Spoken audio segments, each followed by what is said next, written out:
Imagine a sunny day on the beach when suddenly, out of the blue, you find yourself in the jaws of a shark. What would you do? Now, let's paint the picture. Picture a serene day on Turtle Beach in Tobago, a Caribbean paradise known for its turquoise waters and white sandy beaches. A popular spot for tourists from around the globe. On this particular day, it attracted a British chap named Peter Smith.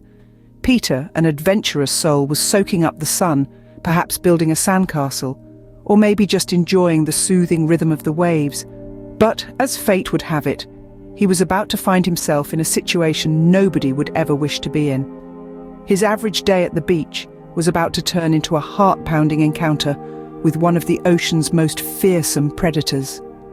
In the midst of the tranquility, a bull shark, a species known for its unpredictable and often aggressive behavior, appeared out of nowhere. The predator, usually hidden in the depths, had come uncomfortably close to the shore, turning the beach into a potential hunting ground. Before Peter could comprehend what was happening, the shark attacked. Its jaws clamped down, and in an instant, the peaceful beach scene erupted into chaos. Peter, caught off guard and in shock from the sudden assault, had to think on his feet. His friends too found themselves in a situation that no holiday brochure ever warns you about. With adrenaline pumping and survival instincts kicking in, they fought back. They faced the shark head-on, determined to save their friend from the clutches of this unlikely predator. It was a scene of raw courage and quick thinking, a testament to the human spirit's ability to react in the face of danger. In the blink of an eye, a relaxing day turned into a fight for survival. Sharks, the predators of the deep, rarely venture close to the shore, but when they do, it's a race against time to ensure the safety of beachgoers. In this particular incident, the immediate response from Peter's friends and other bystanders was nothing short of heroic. They bravely fought off the bull shark, undoubtedly saving Peter from further harm. Imagine the scene, if you will. It's a bright, sunny day at Turtle Beach in Tobago. The sand is warm, the water inviting. Suddenly, a day of relaxation turns into a fight for survival. Amid the panic and chaos, the courage of a few individuals shines through.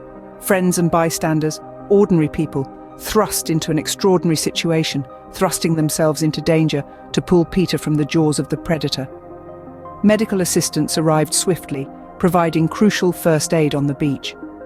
Peter was then rushed to the hospital, where he was promptly placed in intensive care. He was conscious, though under strong medication, to manage the pain from the injuries to his arm, leg, abdomen and hand. In the aftermath of the attack, the authorities took immediate action. 7 beaches and a marine park in Trinidad and Tobago were closed down to prevent further incidents. The beauty of the sea and sand gave way to an eerie silence as the usually bustling beaches were deserted. The Coast Guard and the Department of Fisheries were called in to investigate, their task to neutralize the threat. The predator of the deep had ventured too close to the shore. The balance had been disturbed, and now it was a race against time to restore it. As the waves crashed onto the empty beaches, the hunt for the shark began. In the aftermath of such an encounter, the scars run deeper than the physical wounds. Peter Smith, the British tourist who locked eyes with the bull shark at Turtle Beach, finds himself in a battle far more profound than he could have ever imagined. Peter's injuries are severe, with the shark's ruthless attack leaving marks on his arm, leg, abdomen and hand. He now lies in intensive care, conscious but under the heavy influence of painkillers. The physical pain, while excruciating, is just one aspect of his ordeal. It's the psychological impact that often proves to be the most enduring. An experience like this doesn't just leave its mark on the victim. Peter's family has been thrown into a whirlwind of worry and fear. What was supposed to be a blissful vacation has turned into a nightmare, and the road to recovery will undeniably be a long and arduous one. But it's not just Peter and his family who are caught in the aftermath of this startling incident. The authorities too find themselves in a precarious situation. With the threat of the shark still looming, a decision has been made to neutralize it. This isn't a choice made lightly, but a necessary measure to ensure the safety of others. The Coast Guard and Department of Fisheries have been working tirelessly, their efforts focused on addressing the shark threat. The closure of 7 beaches and a marine park stands testament to the seriousness of the situation. The once tranquil waters of Turtle Beach are now the grounds for a different kind of battle, one that seeks to restore safety and peace. While Peter fights his battle in the hospital, another battle rages on in the sea. Shark attacks are rare, but when they do happen, they make headlines. Let's put this into perspective. Globally, in the span of a year, there were 69 unprovoked attacks and 22 provoked bites. With the world's coastline stretching over hundreds of thousands of miles, the likelihood of an individual encountering such a fate is minuscule. However, the incident at Tobago's Turtle Beach is a stark reminder that the ocean remains a wild frontier. Taking a closer look at the Caribbean, this isn't the first shark attack to occur in recent times. There was a tragic incident involving a woman from Boston in the Bahamas. Despite these events, it's essential to remember that such occurrences are not the norm but rather the exception. The Caribbean Sea, known for its crystal clear waters and abundant marine life, is generally a safe haven for tourists and locals alike. But what are we doing to prevent such incidents from happening in the future? The immediate response in Tobago was to close down 7 beaches and a marine park, a necessary measure to ensure public safety. But what about the long term? Authorities, including the Coast Guard and the Department of Fisheries, are conducting investigations to address the shark threat.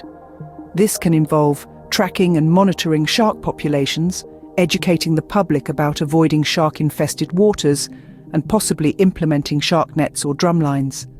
However, these measures aren't without controversy. Conservationists argue that such methods can harm marine ecosystems and disrupt the balance of ocean life. It's a delicate balance between ensuring human safety and preserving the natural world. As we move forward, it's clear that we must strive for solutions that respect both human lives and the lives of the creatures that call the ocean home. As the sun sets on the deserted beaches, a question hangs in the air. How safe are our oceans? The answer isn't simple, but one thing is certain. The ocean is a vast, wild place, and we must navigate its waters with respect and caution. In the face of adversity, the human spirit often shows its indomitable strength. Our focus now turns to Peter Smith, the British tourist who became an unwilling protagonist in this tale of survival.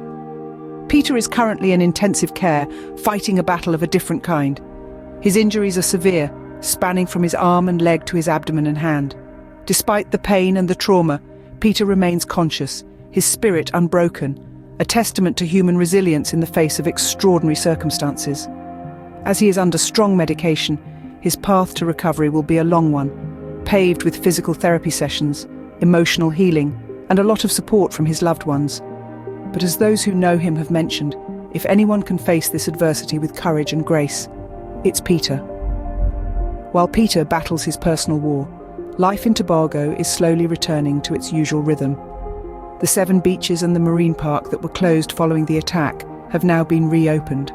However, this incident has served as a stark reminder of the unpredictability of nature, leading to reinforced safety measures. The Coast Guard and the Department of Fisheries have ramped up their efforts to ensure safety for the tourists. Vigilance has been increased, with regular patrols and monitoring of the waters. The authorities are also working on educating tourists about the do's and don'ts when in the water, aiming to reduce the risk of such incidents in the future. The attack on Peter Smith was a stark reminder of the world we share with creatures great and small. As we venture into their habitats, we must remember to respect their space, to coexist rather than dominate. It's a delicate dance, this balance between man and nature, one that requires understanding, patience, and respect. As Peter embarks on his journey to recovery, we are reminded of the delicate balance between man and nature, a balance we must strive to maintain.